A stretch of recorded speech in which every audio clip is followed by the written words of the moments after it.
আপনি কি কখনো নিজেকে প্রশ্ন করেছেন, আমি কেন তার মতো হতে পারলাম না? কেন আমার জীবন এত কঠিন আর অন্যদের এত সহজ মনে হয়? আমরা প্রায়ই নিজেদের প্রতিভা, সাফল্য কিংবা অর্জনকে অন্যদের সাথে তুলনা করে দেখি। অন্যদের জীবন যেন উজ্জ্বল এক আলো, আর নিজেরটা মনে হয় শুধুই অন্ধকার। রিলস আর টিকটকের এই রঙিন দুনিয়া আমাদের সামনে এমন এক মায়া তৈরি করে, যেখানে সবাই যেন আমাদের চেয়ে বেশি সুখী, বেশি সফল। আর এই তুলনা আমাদের মনে এক ধরনের অশান্তি ও হতাশার আগুন জ্বালিয়ে দেয়, যা দিন দিন বেড়েই চলেছে। তবে কি এই অন্ধকার থেকে মুক্তির কোনো পথ নেই? আপনাকে আজ চ্যালেঞ্জ জানাই, একবার থামুন এবং ভাবুন, সত্যিই কি অন্যদের মতো হতে পারলেই আপনি সুখী হবেন, নাকি আপনি যা আছেন তা নিয়েই জীবনের আসল সৌন্দর্য খুঁজে পাওয়া সম্ভব?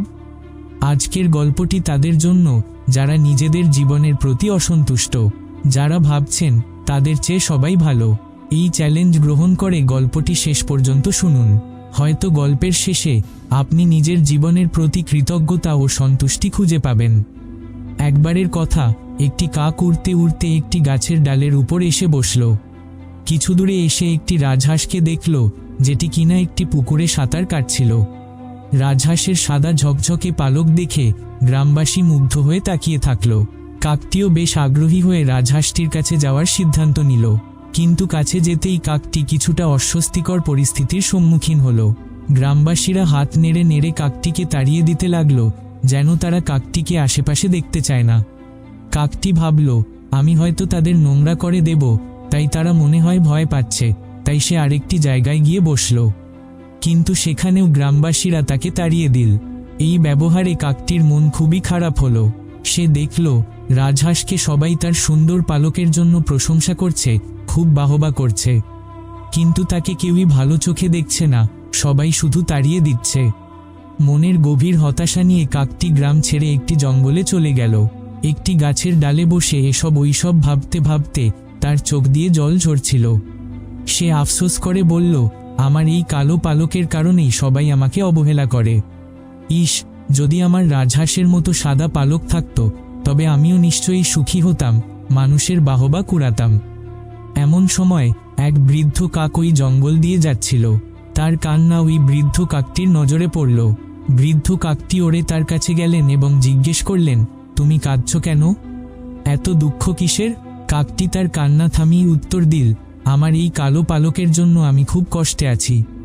আমার পালকগুলো দেখতে খুবই বিশ্রী, কেউ আমাকে দেখতে পারে না। বৃদ্ধ কাকটি মৃদু হাসি দিয়ে বললেন, তাহলে তুমি কেমন দেখতে হলে খুশি হতে বলতো? কাকটি বলল, আমি যদি রাজহাঁস হতাম তবে কতই না ভালো হতো। বৃদ্ধ কাক শান্তভাবে উত্তর দিলেন, অবশ্যই ভালো হতো। আমি গভীর জঙ্গলে থাকা একটি বিশেষ ঝর্ণার পানির কথা জানি। সেই পানির রহস্য হলো যে কেউ তার শুদ্ধ হৃদয় নিয়ে সেই পানিতে গোসল করে সে নিজের রূপ পরিবর্তন করতে পারে।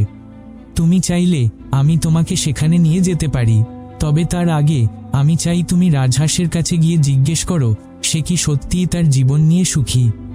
কাকটি একটু অবাক হলো, কিন্তু বৃদ্ধ কাকের কথায় রাজি হয়ে গেল। কাকটি আবার পুকুরের দিকে উড়ে গেল। সে দেখল রাজহাঁসটি পুকুরের তীরে শান্তভাবে সাঁতার কাটছে। আশেপাশে কেউ না থাকায় কাকটি সাহস করে কাছে গিয়ে বলল, ও রাজহাঁস ভাই, তুমি নিশ্চয়ই এই গ্রামের সবচেয়ে সুখী পাখি। তোমার সাদা ঝকঝকে পালক দেখে সবাই মুগ্ধ হয়। তুমি কি তোমার জীবন নিয়ে খুশি? রাজহাঁসটি মাথা নিচু করে এক অপ্রত্যাশিত উত্তর দিল। সে বলল, হ্যাঁ, আমার পালক সুন্দর আর সবাই তা দেখে প্রশংসা করে, কিন্তু আমি সুখী নই। মানুষ আমাদের পোষ মানিয়ে রাখে, আমরা স্বাধীনভাবে চলতেও পারি না, আর বয়স হলে ওরা আমাদের মাংসের জন্য আমাদের খেয়ে ফেলে। আমি এটাও বলতে পারবো না কালকে আমি এই পুকুরের সাঁতার কাটতে পারবো কিনা। রাজহাঁসের কষ্টের কথা শুনে কাকটি হতবাক হলো। সে জিজ্ঞেস করল, তাহলে তোমার মতে কারা সবচেয়ে সুখী? রাজহাঁস বলল, আমার মনে হয় টিয়া পাখি সবচেয়ে সুখী। তার রঙিন পালক আমার সাধারণ সাদা পালকের চেয়েও আকর্ষণীয়, আর তার মাংস কেউ খায়ও না। রাজহাঁসকে ধন্যবাদ দিয়ে কাকটি এবার টিয়া পাখির খোঁজে রওনা দিল। অনেক খোঁজার পর সে একটি গাছের ডালে একটি টিয়া পাখিকে দেখতে পেল। কাকটি বলল, ও টিয়া পাখি, তুমি নিশ্চয়ই সবচেয়ে সুখী পাখি। তোমার রঙিন পালক দেখে সবাই মুগ্ধ হয়, কিন্তু তুমি কি সুখী? টিয়া পাখি চিন্তিত চোখে চারপাশে তাকিয়ে বলল, হ্যাঁ, আমার পালক রঙিন, আর সবাই এটা দেখে প্রশংসা করে। কিন্তু এই রঙিন পালকের জন্য এই মানুষ আমাদের ধরে নিয়ে যায়, আমাদের সারাদিন খাঁচায় বন্দি করে রাখে। তাই আমি সবসময় ভয়েই থাকি।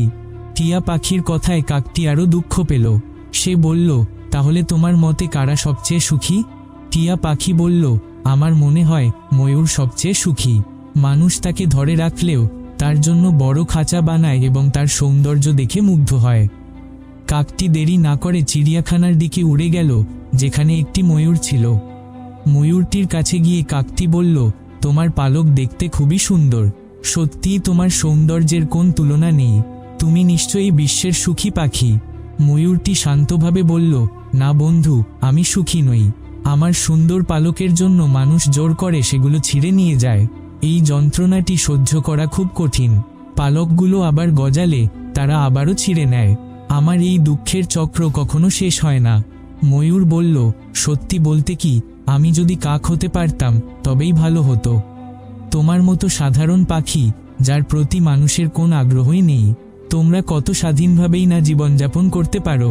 তোমাদের জীবনটা সত্যিই অসাধারণ। ময়ূরের কথা শুনে কাকটি ধন্যবাদ জানিয়ে চলে গেল। প্রথমবারের মতো সে নিজের কাক হওয়ার জন্য কৃতজ্ঞতা অনুভব করল।